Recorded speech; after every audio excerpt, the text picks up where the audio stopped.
All right. Hi, my name is Lori Groh. I'm co-owner at Shoreside Therapies. I'm here with Claire Whetter. She's one of our new therapists at Shoreside Therapies. Just want to thank you, first off, for talking with me. And first question, Claire. I'm wondering if you could tell everybody a little bit about your experience as a counselor. Sure.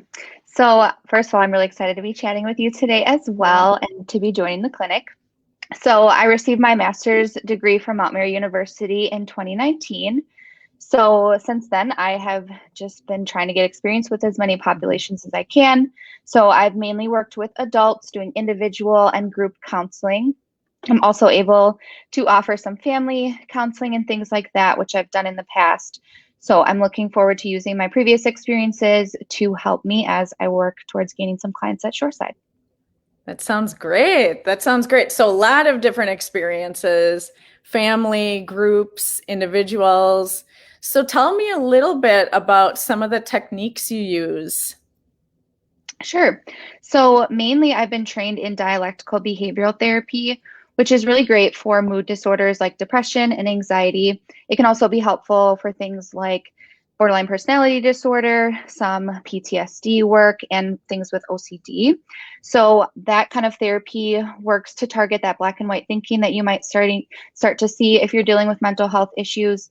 And what I really love about it is it provides some really tangible skills that I can teach Yeah. you to apply to your life to manage stressors, deal with your emotions, and better communicate with others. So that's one of my favorite parts about that. And then I also Yeah. use narrative therapy, which Oh, tell helps. me about that, Claire. Yeah, so that helps to identify what are your values and how have you been living your life either with or against those values. And if you've been living against or not in alignment with those values, how can we get you back in alignment so that life feels better? And how can we kind of essentially rewrite that story?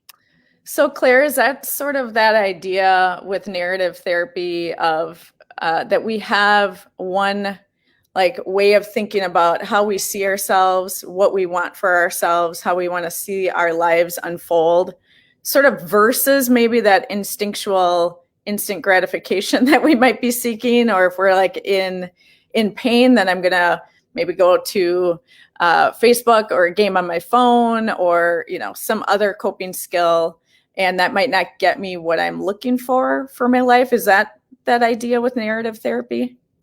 Right. So, how can we get to living a life that feels good to you?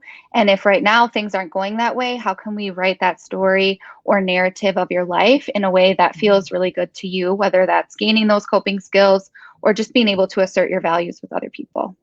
Yeah. I mean, that sounds really great. And so with the DBT, so there are a lot of different individuals that can benefit from DBT. The way I think about it is CBT, which is the cognitive behavioral therapy, but added this extra, I guess, coping skills and different ways of handling that black and white thinking. Tell me, I guess, a little bit more about, let's say a client comes in and they have some anxiety issues. What would be some things that DBT would help with? Sure. So, somewhere I always start with DBT is that core mindfulness. So, how can I remain present with what's going on around me? How can I stop thinking so much about the past, which I can't change, and the future, which I can't control, which a lot of times is where our anxiety may be coming from. So, I always Mhm. start there. And then we can continue working through the modules of DBT, which include distress tolerance. So, how can I get through a really stressful moment of anxiety? Then those emotion regulation skills, which help me better manage my anxiety more long term. And then interpersonal effectiveness. So, how can I explain to someone that I'm experiencing anxiety or let them know that something that they're doing may be causing that anxiety for me and just better communicate with other people in general? Yeah, yeah, I think that's great. And with anxiety too, which I think is interesting, is that a lot of times we want to hide that from people. And Right. sometimes just sharing it, like, hey, I'm feeling nervous or I'm feeling uncomfortable, can create a better relationship with someone, and it can help with actually regulating in the moment. So I like the DBT for anxiety, and that's not always what we think of when we think of DBT and how to use it. So That's really awesome. That's really great. And so, Claire, tell me a little bit about the clients you're looking to see, so that if someone's looking for a therapist and they're searching, dozens of therapists, who are you looking to see? Who should seek you out? Sure. So I'm definitely looking to continue working with some of those mood disorders like anxiety and depression. I've worked with them pretty extensively, so I feel comfortable being able to help someone with that.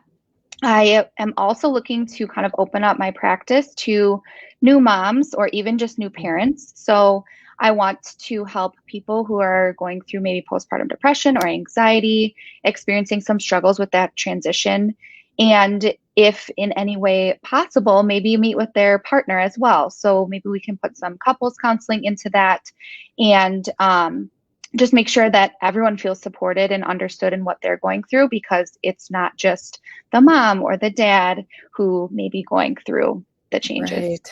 Right. I've found that was the hardest transition for me in my life, is all of a sudden now there's this new role, but that's not even it.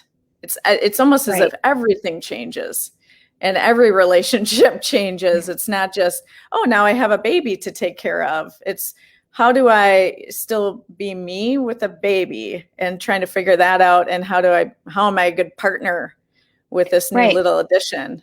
Yeah. Yeah, absolutely. I think that's where the narrative therapy can come in as well, of like, so now my life has changed or shifted.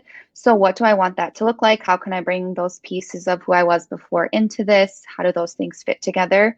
And then of course, with your relationship, that changes and it feels different. So how can we make that the strongest it can be for you and your baby? Yeah. Yeah. I mean, it's so interesting how a new baby can change things, right? And I love that you're opening up your practice to new moms. I think it's much needed. Even better if it's a virtual session, but they can give you a call, they can email you and feel out what works best. As far as, it's sometimes is really tough to come in. You might not want to come in because of the pandemic. Right now we do have at Shoreside a lot of precautions in place for individuals to come in, but if you have a newborn, you might not even want to take any risks. So that might be a good option if someone wants to reach out to you. Absolutely. I know for me, having a 4-month-old, it's definitely nerve-wracking to take your baby out right now. So I definitely want to reiterate that virtual meetings are definitely an option. Also, if you are comfortable bringing your baby or you don't have childcare, I would definitely want to open that up, maybe until they're more mobile and they're kind of walking around or crawling around. So I think we can definitely work with some of those things. I want this to be accessible and not a stressor, because you shouldn't feel stressed trying to get some help. So I'm willing to work with people. Yeah. Sometimes when I'm working with moms, sometimes it's even doing the phone session. If you can't do it face to face and the baby's crying and you don't have childcare, going on a walk and just putting those headphones in and doing the session that way. I think right now we just need to be more flexible, right? Absolutely. And as the weather gets better, I think that's a great option. Kind of kills two birds with one stone, getting that exercise in and also helping yourself at the same time. Yeah. Well, awesome, Claire. So one last question for you. What do you think you'd want your clients to know about you? Yeah, so I like to remind my clients that I'm also a human. So I make mistakes. I struggle with things. I have things going on in my life that I'm working through. So I don't want them to feel alone in that struggle or feel like I would be coming in there and judging them. That's one of the main things that I really try to invoke in my counseling process, is a non-judgmental stance, that empathy, and really making sure that people feel comfortable to talk about whatever they need to. I also really just want people to know that I'm going to be their biggest cheerleader. So I may challenge you at times, and I'm going to be there right next to you to help you get through that challenge, to make those changes in your life that you're looking for. So in any way that I can help you, you let me know. This is your experience, and I want it to be helpful to you. So if there's something that I can help you with, let me know. That's awesome, Claire. I love that idea of the non-judgmental environment, and knowing that we are all on that journey, on bettering ourselves, trying to improve, and we have bumps in the road as well, and that we're all human. I love that perspective. And that idea of being someone's biggest cheerleader, but at the same time challenging them when they need it, what a gift. I think that's such a gift to give to someone. So I appreciate taking the time today, Claire. And if anyone wants to reach out to you, they can check our website at shoresidetherapies.com. All your information's there. And I will also add it to the Facebook link, and we'll go from there. And thanks again. Yeah, that sounds great. Thank you, Lori. All right. Take care, Claire. You too. Bye. Bye-bye.